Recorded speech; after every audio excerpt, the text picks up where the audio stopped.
We're just 3 days away from opening up the 2023 FCS playoffs as the Bison get ready to play at home in the opening round. Now, while the Bison are preparing for their first round matchup against Drake, it looks like there's still plenty of open seats in the Fargo Dome. There's still about 11,000 tickets still available for this playoff matchup.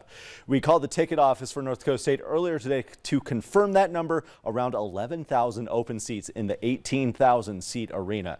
Their opponents this weekend are the Drake Bulldogs, who the Bison defeated 56-14 to open the 2022 season.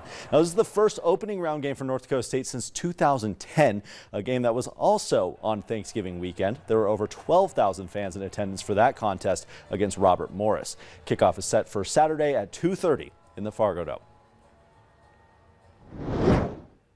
The North Dakota Fighting Hawks are also preparing for a home playoff game this weekend as they host Sacramento State. Now, the last two home games for UND have been nail-biters, to say the least. The Fighting Hawks winning an overtime contest against Indiana State and then coming out on the right side of a 22-21 contest against Illinois State.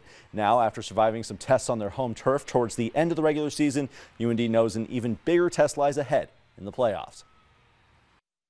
The last couple games, Indiana State, this game, even South Dakota where we struggled, I think all those games are really going to help propel us forward in this playoff push because there's no easy games in the playoffs. Everyone's very talented. There's only 24 teams. So all these past games will help us, all the close ones will help us, give us that extra push and know that, if we need a drive at the end, then we're more than capable of doing that.